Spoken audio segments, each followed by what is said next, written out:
फ़िलहाल मैं हूँ पंच केदारों में से दूसरे केदार श्री मध्य महेश्वर में। और मध्य महेश्वर का ट्रैक शुरू होता है रांसी विलेज से। रांसी विलेज से मध्य महेश्वर की डिस्टेंस है अप्रॉक्सीमेटली 16 किलोमीटर के आसपास। और रांसी विलेज पहुंचने के लिए पहले ऊखीमठ आना पड़ता है और ऊखीमठ से रांसी विलेज अप्रॉक्सीमेटली 20 किलोमीटर के आसपास है। मध्य महेश्वर में शिवजी के मध्य भाग यानी नाभि की पूजा होती है। और मध्य महेश्वर ट्रैक का जो सबसे आइकॉनिक चीज़ है वो है बूढ़ा मध्य महेश्वर से हिमालयन रेंजेस का व्यू। बूढ़ा मध्य महेश्वर से लगभग 1.5 किलोमीटर के आसपास है। और यहाँ से चौखंबा, केदारनाथ, केदारनाथ डोम काफ़ी क्लियरली दिखाई देते हैं।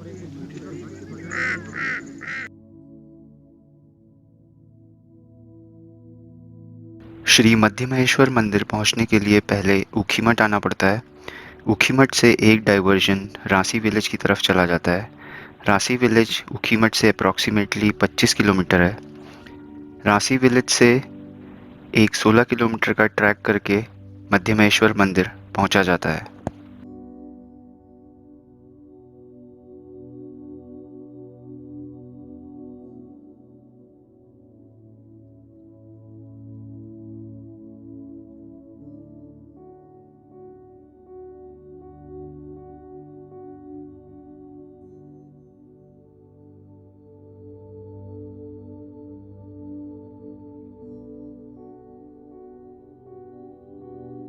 मध्य महेश्वर का ट्रैक अकतौली धार से शुरू होता है। अकतौली धार रांसी गांव से 1 किलोमीटर के आसपास है। मेरे ठीक पीछे रांसी विलेज है और वहाँ से अकतौली धार की डिस्टेंस अप्रॉक्सीमेटली 1.5 किलोमीटर है और यहाँ तक गाड़ी आती है।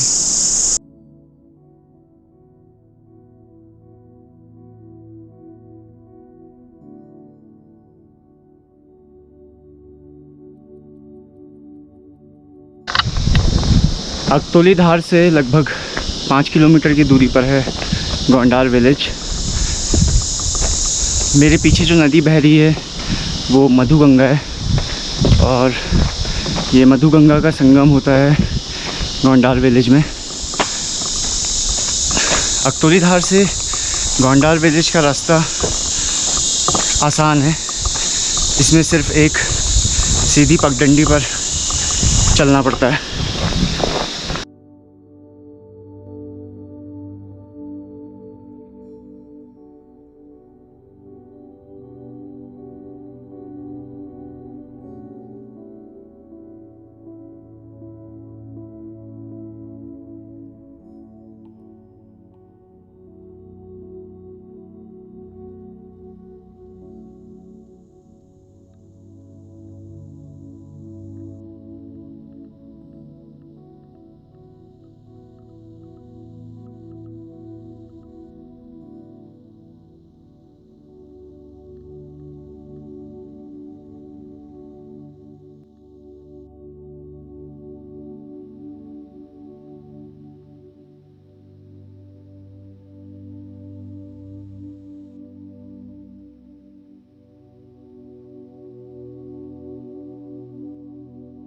अकतौली धार से लगभग 3 किलोमीटर चलने के बाद एक वाटरफॉल आता है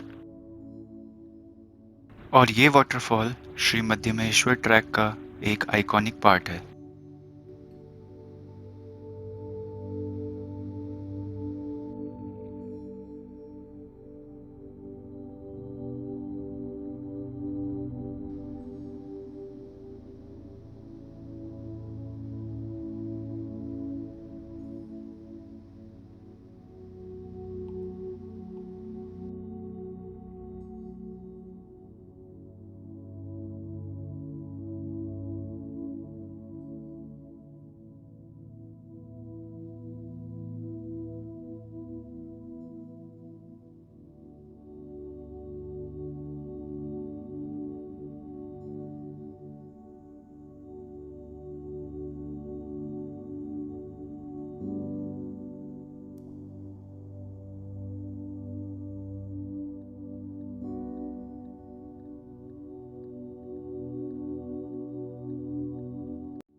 गोंडार विलेज से कुछ दूर पहले ही एक मंदिर पड़ता है।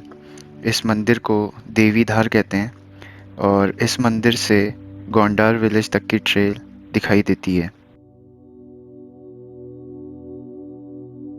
इस ट्रैक का जो सबसे पहला गांव है वो है गोंडार विलेज। ये अकतौली धार से लगभग 5 किलोमीटर की दूरी पर है और यहाँ पर अकोमोडेशन और खाने पीने की व्यवस्था है।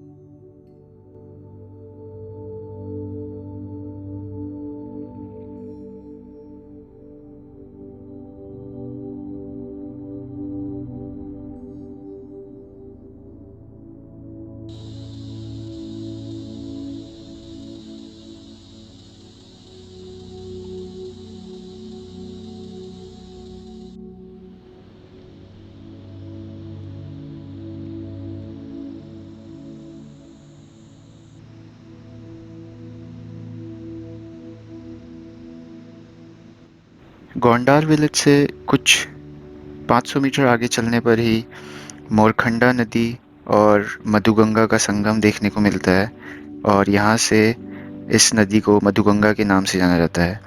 मोरखंडा चौखंबा पर्वत से निकलती है और मधुगंगा नंदीकुंड से आती है।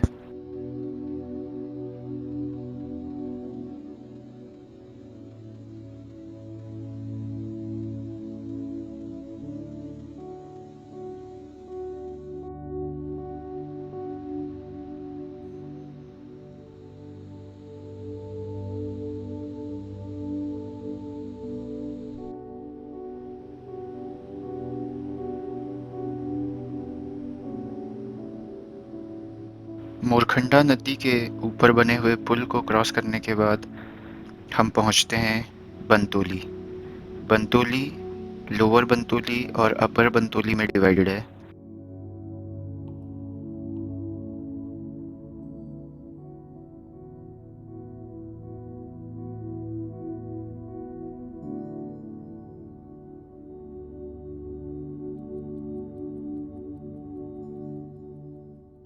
वंतोली में भी फूड और अकोमोडेशन अवेलेबल है।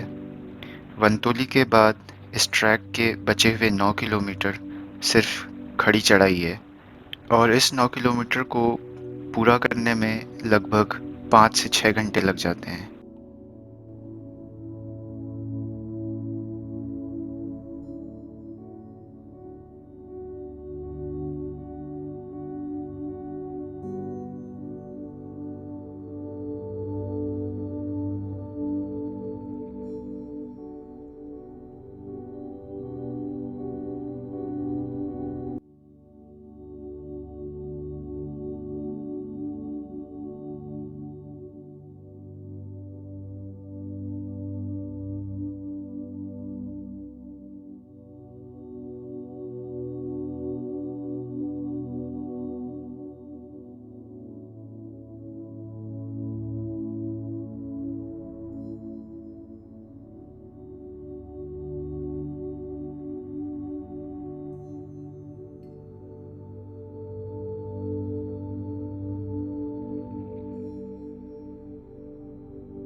गोंडार से 3 किलोमीटर की चढ़ाई चढ़ने के बाद हम पहुँचते एक जगह, इसका नाम है खटरा और यहाँ से मध्यमेश्वर है 7.3 किलोमीटर्स।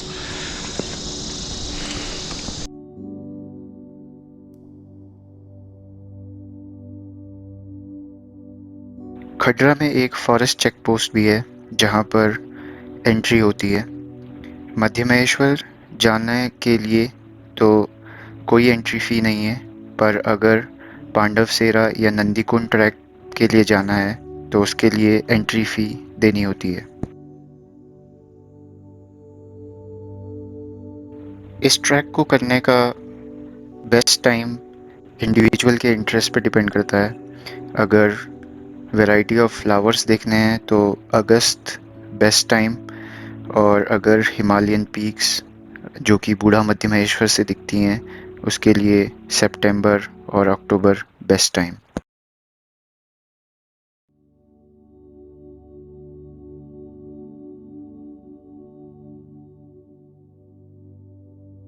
कहते हैं कि महाभारत के युद्ध के बाद मोक्ष के लिए पांडव शिवजी को ढूंढ रहे थे और अपनी आइडेंटिटी छुपाने के लिए शिवजी ने बैल का रूप धारण कर लिया। हालांकि जब पांडवों ने शिवजी को पहचान लिया था तो बैल रूपी शिवजी के 5 हिस्से उत्तराखंड के 5 जगह में गिरे और इन्हीं 5 जगह को पंच केदार के नाम से जाना जाता है।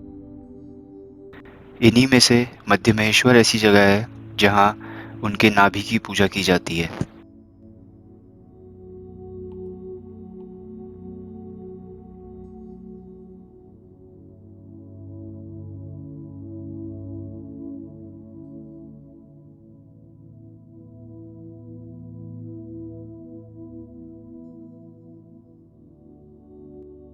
एक और लोक कथा की माने तो राजा मंदाता ने इसी जगह पर 12 साल तपस्या की थी और शिवजी ने ओमकार के रूप में आकर यहाँ उनको दर्शन दिए थे।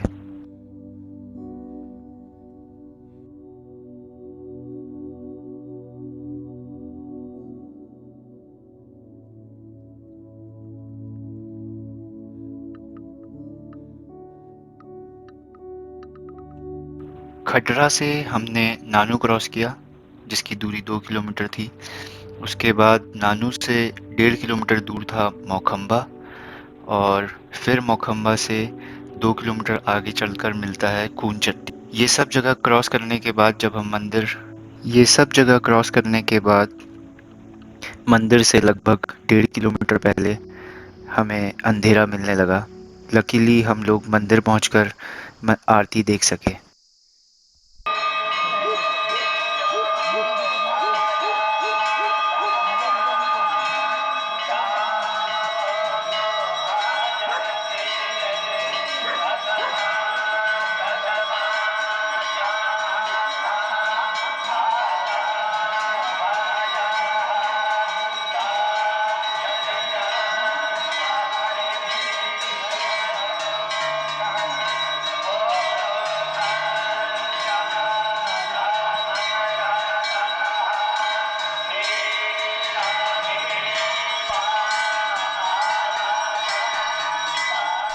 सुबह के 6 बज रहे हैं और मंदिर खुलने का टाइम है 7 बजे, पर दर्शन 8 बजे से होंगे।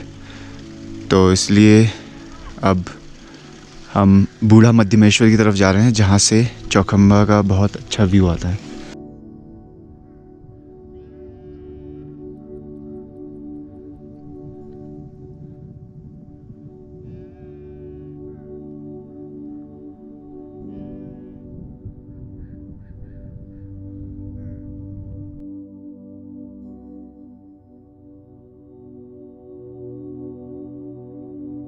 मध्य महेश्वर से बूढ़ा मध्य महेश्वर की चढ़ाई काफ़ी स्टीप है, और वैसे ये डिस्टेंस तो सिर्फ 1 किलोमीटर है, पर इसको चढ़ने में लगभग 1 घंटा लग जाता है।